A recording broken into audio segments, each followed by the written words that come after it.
나도 가족인데 그 돈에서 내 몫도 있지 않나요? 오빠가 지금 무슨 소리를 하는 거예요? 오빠가 그런 요구할 자격이나 있어요? 가족이라면 공평하게 나눠야지. 그 일로 엄마랑 내가 얼마나 힘들었는지 몰라요? 지금 와서 또 돈 얘기라니.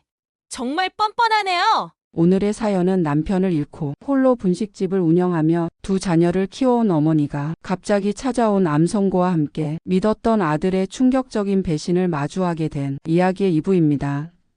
먼저 지난 이야기를 간단히 전해드리겠습니다. 자세한 내용은 채널을 방문해서 확인해 주세요. 남편이 갑작스러운 사고로 세상을 떠나고 홀로 가정을 책임지며 분식집을 운영해 오던 김영미 씨는 위암 진단을 받았습니다. 아들 민철이는 간병을 위해 직장을 그만두겠다고 나섰고 어머니는 아들의 헌신이 큰 위안이 됐습니다.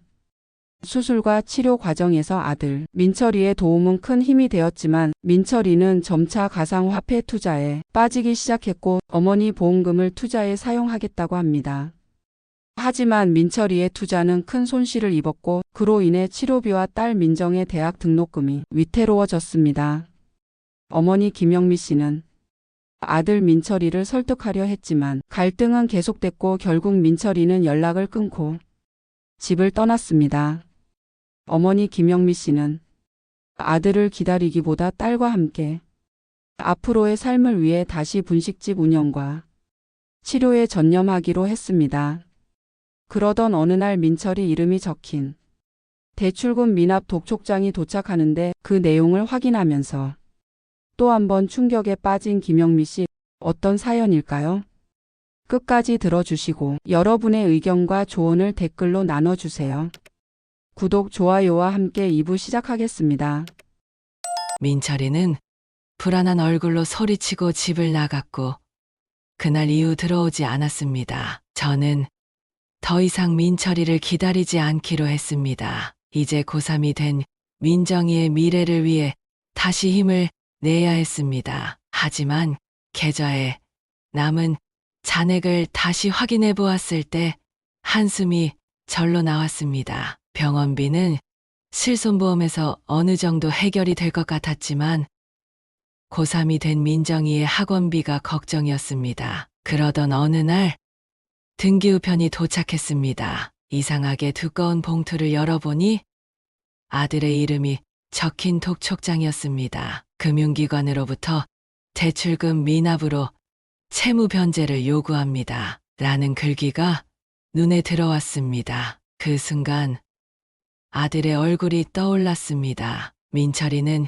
일을 저질러 놓고도 어딘가에 숨어 나타나지도 않고 있었습니다. 독촉장을 자세히 살펴본 순간 저는 뭔가 이상하다는 생각이 들었습니다. 아들 이름이 적힌 대출 금액이 생각보다 컸고 기간도 짧았습니다. 평소 아들의 월급으로는 도저히 감당할 수 없는 액수였습니다. 저는 은행에 전화를 걸어 대출 내역을 확인해 봤습니다. 상담사는 차분하게 말했습니다. 김민철 씨 대출은 3달 전에 연체 금액 4천만 원을 상환했고 한 달 전부터 또다시 상환이 지연되어 연체 중입니다. 현재 8천만 원 정도가 미납 상태입니다. 심장이 덜컥 내려앉았습니다. 3달 전에 상환한 금액은 보험금과도 얼추 맞아떨어지는 액수였습니다. 더 알아보니 아들은 소액 대출과 신용카드 대출을 반복하며 이미 빚더미에 앉아 있었다는 사실도 알게 되었습니다. 믿을 수 없다는 생각이 먼저 들었죠. 우리 아들이 정말 이런 짓을 한 걸까? 더 충격적인 진실은 회사 동료들에게서 들려왔습니다. 아들이 퇴사를 결심했을 무렵 동료들에게 어머니가 암에 걸리셔서 간병해야 한다.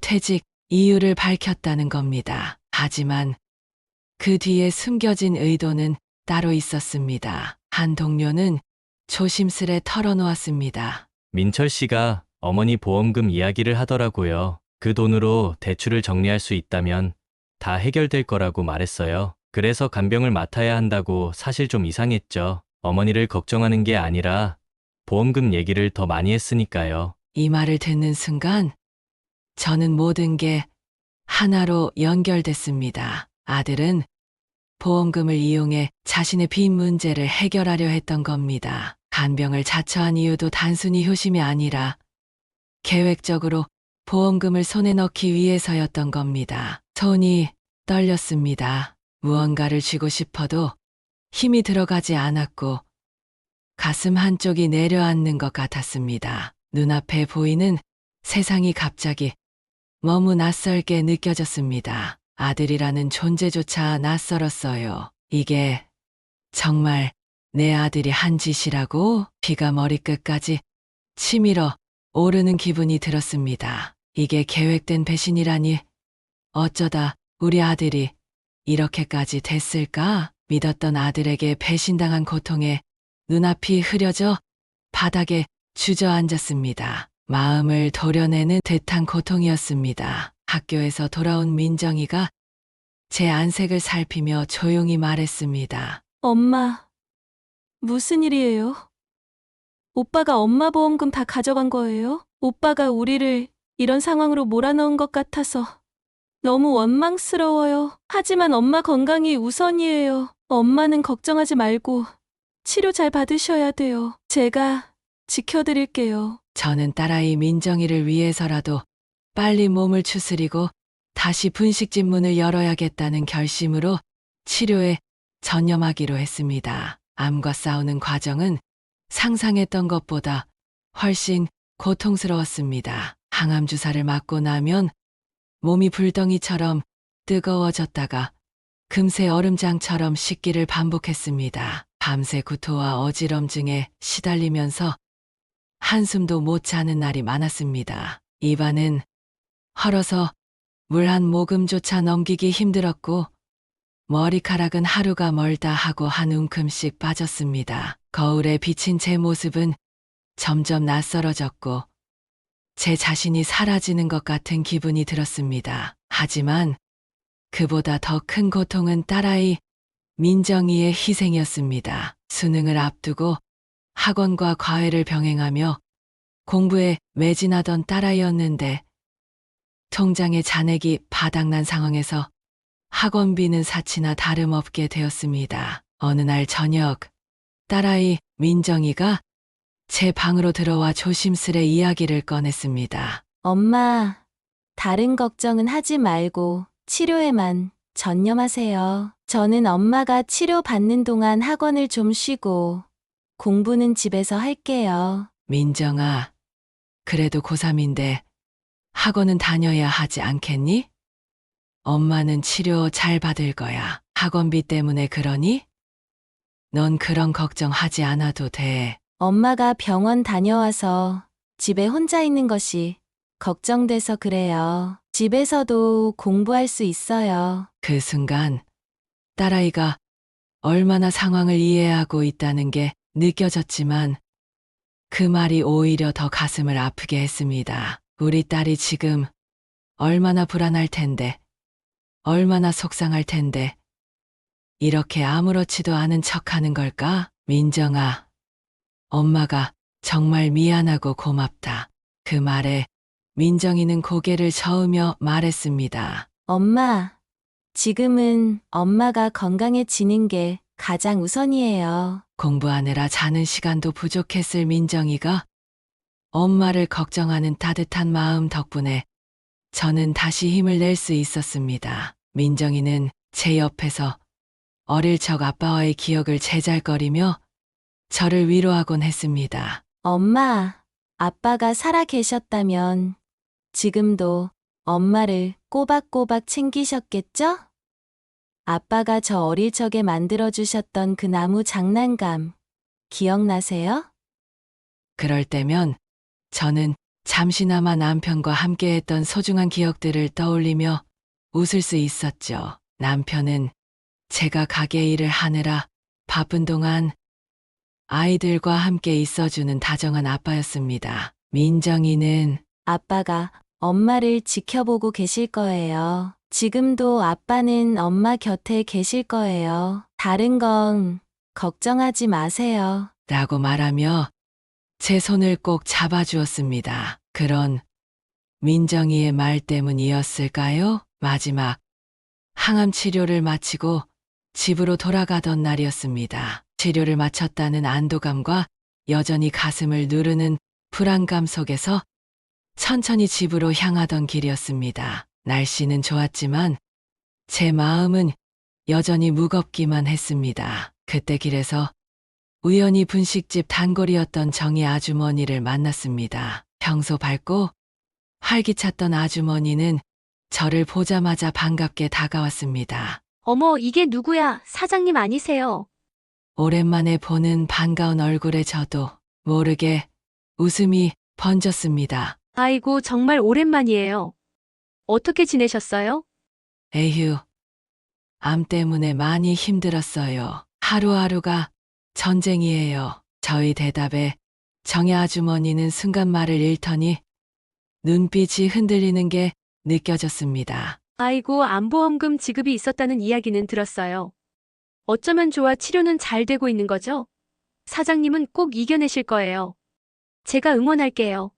그 말을 듣는데 눈물이 핑 돌았습니다. 오랜만에 누군가에게 진심 어린 응원을 받으니 마음이 따뜻해졌습니다. 그런데 아주머니가 갑자기 뭔가 떠오른 듯 말을 꺼냈습니다.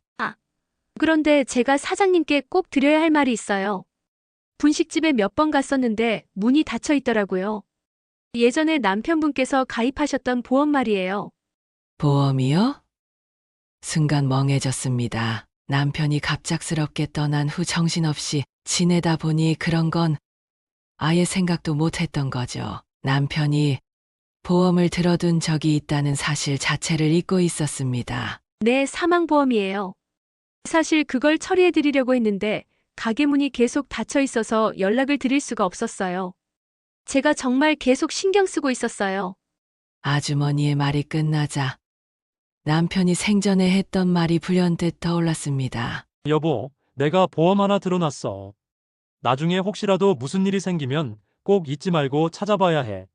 그때는 그냥 흘려들었던 남편의 말이 이제야 선명하게 떠올랐습니다. 아주머니, 그럼 그 보험이 지금도 받을 수 있는 건가요? 저는 초조한 마음에 물었습니다. 아주머니는 고개를 끄덕이며 말했습니다. 물론이죠. 제가 전산으로 다시 확인해보고 지급 절차를 도와드릴게요. 교통사고였기 때문에 아마 꽤 큰 금액일 거예요. 그 순간 저는 복잡한 감정에 휩싸였습니다. 잊고 지냈던 남편의 마지막 선물 같은 보험. 왜 그때는 남편의 보험을 기억하지 못했을까요? 아주머니는 저를 위로하며 천천히 이야기를 이어갔습니다. 보험금 청구 시효가 얼마 남지 않았지만 충분히 가능한 상태니까 너무 걱정하지 마세요. 다음 날 아주머니는 직접 보험사에 연락해 남편의 보험 가입 내역을 확인해 주었고 필요한 서류를 준비하는데 큰 도움을 주었습니다. 저 대신 여러 절차를 직접 챙겨준 정희 아주머니의 배려 덕분에 모든 일이 순조롭게 진행되었습니다. 보험금이 지급되던 날, 저는 남편이 남긴 마지막 선물을 실감하며 눈물을 쏟았습니다. 남편이 떠난 뒤에도 이렇게 저를 위해 준비해둔 것이 있었다는 사실이 믿기지 않았습니다. 한편으론 마음 한구석이 찌릿하게 아파왔습니다. 당신이 이런 걸 남겨뒀는데도 내가 몰랐네. 나 혼자 다 짊어진다고만 생각했지. 정희 아주머니는 제 손을 꼭 잡으며 말했습니다. 사장님, 너무 걱정하지 마세요. 이 보험금이 사장님께 도움이 될 겁니다. 남편분께서도 그걸 바라셨을 거고요. 정희 아주머니의 진심 어린 배려도 깊이 와 닿았습니다. 몸도 마음도 지쳐있던 제게 도움의 손길을 내밀어준 사람이 있다는 사실이 너무 감사했습니다. 정희 아주머니와 헤어지고 집으로 돌아오는 길, 저는 한참 동안 남편과의 추억을 떠올리며 걸었습니다. 분식집에서 함께 장사를 하며 애쓴 시간들, 자식들 교육을 위해 고군분투했던 순간들, 그리고 남편이 떠나던 마지막 날까지도 저와 아이들만을 걱정했던 남편의 모습이 떠올랐습니다. 그래, 당신이 남겨준 이 마음을 헛되이 하지 않을게. 나도 당신처럼 우리 가족을 지키면서 살아갈 거야. 집에 도착해 현관문을 열었을 때 딸아이가 저를 반갑게 맞아주었습니다. 엄마, 오늘 좀 괜찮아 보여요. 무슨 좋은 일 있었어요? 딸의 말에 저는 조용히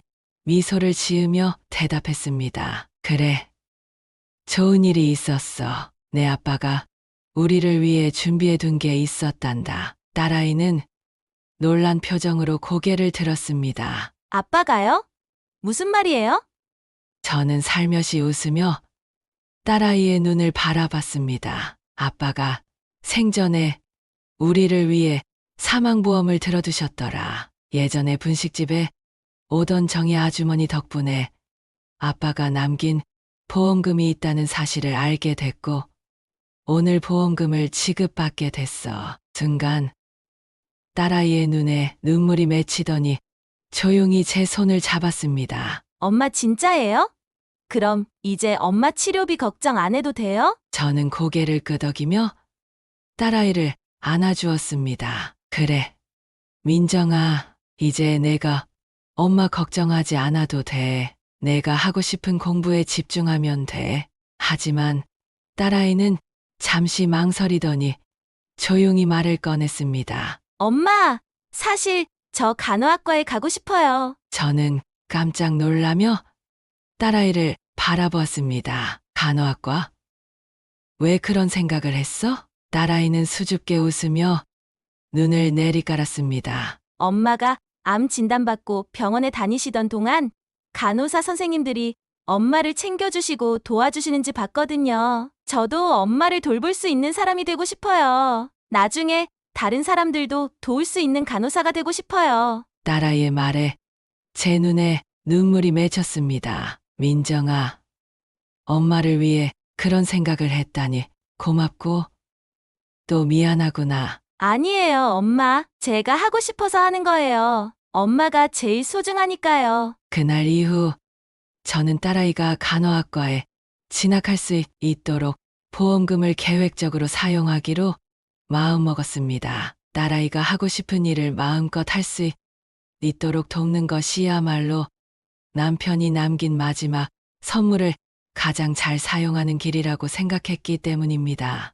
그리고 항암 치료받느라 여는 날보다 닿는 날이 더 많았던 분식집을 정리하고 동탄의 작은 아파트로 이사했습니다. 저희 모녀에게 필요한 건 소박하지만 평온한 삶이었으니까요. 그 집은 우리에게 정말 큰 위로가 되었어요. 혼란스러운 과거에서 벗어나 이제는 안정된 일상을 꾸릴 수 있었죠. 기특하게도 민정이는 열심히 공부했고 간호학과에 합격했습니다. 엄마가 저를 믿어주시고 끝까지 지원해주셔서 가능했어요. 이제 엄마 건강은 제가 지켜드릴 거예요. 수험생으로 몸도 마음도 힘들었을 딸 민정이가 아픈 엄마를 먼저 생각하는 기특한 마음에 뭉클해져서 딸아이를 부둥켜 안고 한참을 울었습니다. 그렇게 딸 민정이와 함께 새로운 희망을 찾아가는 일상이 안정돼 가던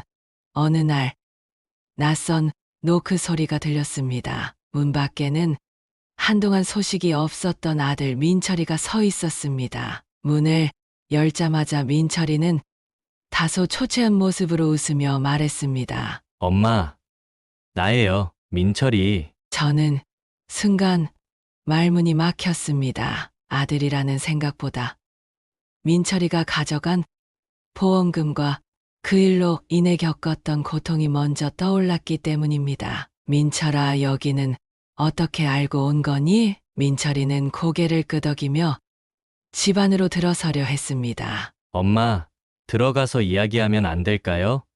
오랜만에 왔는데 문 밖에서 이러고 싶지 않아요. 저는 잠시 망설이다가 문을 열어주었습니다. 하지만 마음속에는 이미 여러 감정이 뒤엉켜 있었습니다. 민철이가 거실에 들어오자 마침 민정이가 나왔습니다. 민철이를 본 민정이는 놀란 얼굴로 말했습니다. 오빠, 여기 웬일이에요? 갑자기 나타나서 뭐 하려는 거예요? 민철이는 민정이를 향해 웃으려 했지만 그 웃음은 어색하게 얼어붙었습니다. 민정아, 나도 가족이잖아. 그동안 미안했다. 그런데 나도 할 말이 있어. 그러더니 민철이는 저를 향해 돌직구처럼 말을 던졌습니다. 엄마, 아버지가 남기신 사망보험금이 있다고 들었어요. 나도 가족인데 그 돈에서 내 몫도 있지 않나요? 그 말의 순간 집안 공기가 얼어붙는 듯 했습니다. 민정이는 깜짝 놀라며 분노를 터뜨렸습니다. 오빠가 지금 무슨 소리를 하는 거예요?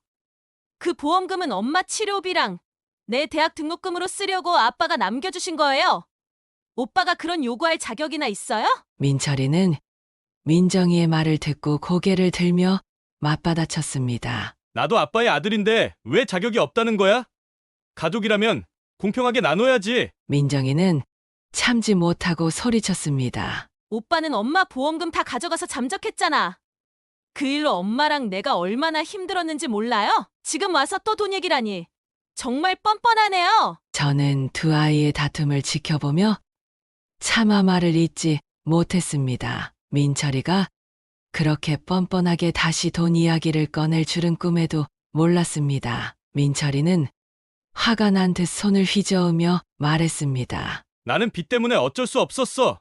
그 돈 없었으면 나 죽었을지도 몰라. 그래도 난 가족이니까 내 몫을 요구할 권리가 있어. 그 말을 듣는 순간 제 안에 쌓여있던 분노와 서운함이 폭발했습니다. 민철아, 내가 가족이라면 먼저 잘못을 인정하고 사과부터 해야 하지 않겠니? 내가 한 일이 우리에게 얼마나 큰 상처를 줬는지 생각해 본 적은 있어? 그런데 이제 와서 다시 돈 얘기를 꺼내다니. 그게 할 소리냐? 민철이는 멍한 얼굴로 저를 바라봤습니다. 그리고는 목소리를 낮추며 말했습니다. 엄마, 나 정말로 돈이 필요해요. 다시 시작하려면 그 돈이 꼭 있어야 해요. 한 번만 더 기회를 주세요. 저는 고개를 저으며 단호하게 대답했습니다. 그 돈은 내가 아니라 너희 아버지가 우리를 위해 남겨주신 마지막 선물이야. 내가 그걸 이해하지 못한다면 더 이상 여기 있을 이유가 없어. 돌아가라. 민정이는 저희 결단에 눈물을 글썽이며 고개를 끄덕였습니다. 민철이는 한동안 말없이 서 있다가 결국 실망한 듯 몸을 돌려 문 밖으로 나갔습니다. 문이 닫히는 소리를 들으며 저는 깊은 한숨을 내쉬었습니다. 비록 휘부치지만 민철이가 자신의 잘못을 반성하지 않고 가족을 또다시 고통에 빠뜨릴 수는 없었습니다. 민정이는 저를 꼭 안아주며 말했습니다. 엄마, 오빠가 다시 찾아오더라도 저는 절대 용서 못할 거예요. 엄마도 힘내세요. 저희 둘만으로도 충분히 잘 살 수 있어요. 그렇게 다시 평화를 되찾기 위해 저와 민정이는 서로를 더 단단히 붙잡았습니다. 여전히 민철이는 저희 아들이었습니다. 아들이 돌아와 준 것만으로도 마음 한구석이 조금은 풀리는 듯 했습니다. 그러나 민철이의 배신은 단지 금전적인 상처를 남긴 것이 아니었습니다. 수험생이던 딸아이가 공부에 전념하지 못하고 엄마 병수발을 들어야 했던 날들, 가족의 믿음을 무너뜨리고 제가 딸아이와 저 스스로를 지키기 위해 단단히 마음을 닫게 만든 깊은 흉터였습니다. 그뿐만 아니라 저는 이제 민정이와 함께 꾸린 소박하고 평화로운 일상을 지키고 싶었습니다. 민정이는 제 곁에서 든든한 버팀목이 되어주었고 과거의 아픔을 뒤로하고 열심히 살아가고 있었습니다. 민철이가 돌아오면 이 평화가 흔들리게 될까? 저는 저 스스로에게도 그리고 민정이에게도 다시 상처를 주고 싶지 않았습니다. 지금은 아들 민철이와의 재회가 남긴 여운을 마음속에 간직한 채 다시 민정이와 함께 조용한 일상을 보내고 있습니다. 민철이를 용서하지 않은 것은 아니었습니다. 그러나 용서가 관계의 회복을 의미하지 않을 수도 있음을 받아들이기로 했습니다. 아들에게 다시 기회를 주는 대신 저와 딸 민정이의 평화를 지키기로 했습니다. 과거의 상처를 반복하지 않기 위한 어려운 선택이었지만 저 자신의 행복을 위해 용기를 냈습니다. 여러분이 저였다면 어떤 결정을 내리셨을까요? 아들에게 한 번 더 기회를 줘야 했을까요? 아니면 딸아이의 평온한 행복을 지켜주어야 할까요? 여러분의 귀한 조언을 기다리겠습니다. 오늘 사연의 주인공은 딸 민정이의 행복을 지켜주기 위해 용기 있는 결정을 내렸습니다. 여러분 주변에 비슷한 일이 있으셨다면 함께 이야기 나눠주시고 지혜로운 조언도 남겨주세요. 구독과 좋아요는 더 좋은 영상을 만드는 데 큰 힘이 됩니다. 다음 이야기에서 또 찾아뵙겠습니다. 감사합니다.